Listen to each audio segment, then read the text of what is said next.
Mura, reliable na insurance para sa motor for motorcycle renewal ng rehistro mo. Well, nasa tamang video ka kasi sa video na to, ipapakita ko sa iyo kung saan ako nakakuha ng mura at reliable na motorcycle insurance for LTO renewal ng rehistro.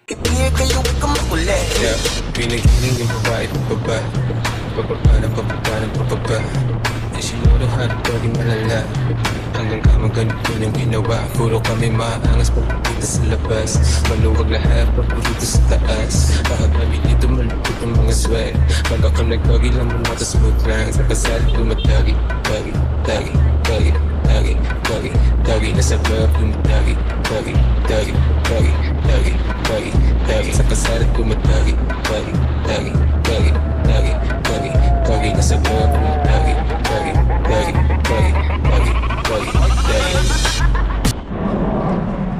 So guys, nandito tayo ngayon sa SM.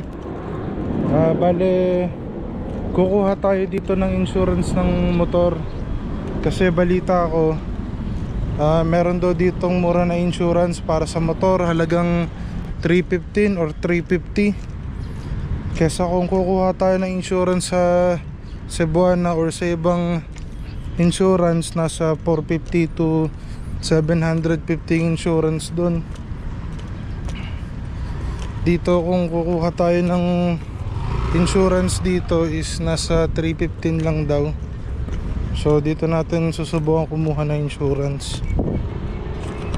So yan, pagpasok nyo ng SM, diretso lang kayo ng department store, tapos hanapin nyo yung customer service ng SM. So bali nandun yung mga bayaran ng mga government and other bills. So pagpasok nyo dyan, kuha lang kayo ng number, tapos pag tinawag yung pangalan nyo, bibigyan naman kayo ng form dyan, mag-fill out kayo ng information nyo, and make sure na bago kayo pumunta, dapat dala nyo yung TIN nyo, or alam nyo na dapat yung TIN number nyo kasi kailangan yan. And then don't forget to bring your ORCR. Hindi naman kailangan ng Xerox copy dyan kasi titingnan lang naman nila yan, pero hindi nila ikikip yan. And then dala na rin kayo ng ID just in case, diba? So pag na-fill out nyo yung information, bali maghihintay lang kayo ng saglit, and then after that, magbabayad kayo ng 315, and then makukuha nyo na din naman yung insurance nyo. So kung wala naman mga mall or kung wala namang SM sa lugar nyo, ang pangalan ng insurance na nakuha ko is Pioneer. Hindi ko alam kung available lang siya sa SM, pero siguro naman available din siya sa ibang location. Hindi lang siguro sa SM, pero hindi ko lang talaga sure. Pero kung wala naman Pioneer or walang SM or walang mall sa lugar nyo, I'm sure naman na laging accessible yung Cebuana. Nagtanong din ako bago ako napadpad dito sa SM. Bale sa Cebuana, kung doon kayo kukuha ng insurance, nasa 450 yung para sa motorcycle. And doon sa ibang other insurance company, ang pagkakatanda ko, parang nasa 750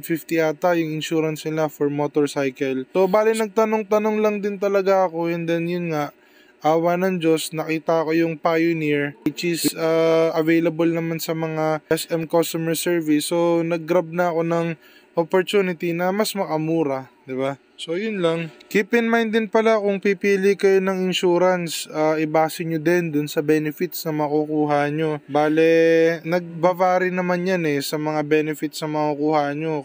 Kaya yung iba minsan siguro mura, yung iba minsan mahal. Siguro dahil din sa dami ng benefits na makukuha nyo. So, pag nagtanong-tanong kayo, or nag-canvas kayo for insurance, might as well be familiarized na din dun sa mga benefits na po pwede nyo makuha dun sa insurance na kukuhanin nyo para makasigurado din kayo.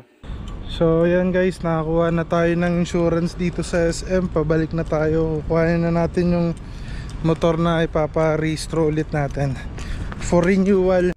So yan, uwi muna tayo.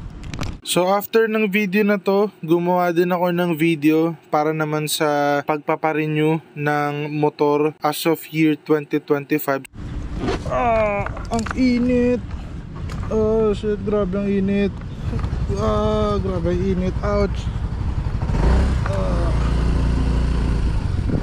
So sa video na yun, makikita nyo kung ano yung mga naging proseso para lang makapagpa-renew ng motor. Kasama na doon yung pagpapa-emission and yun nga yung pagpa-finalize ng registration or renewal ng registration sa LTO. So kung gusto nyo din malaman kung magkano yung mga magagastos or possible na magastos sa pagpapa-renew ng motor, perfect na perfect yung video na hinanda ko sa comment section below. So ano pang hinihintay mo? Kung gusto mong malaman, edi i-click mo na. Yun lang.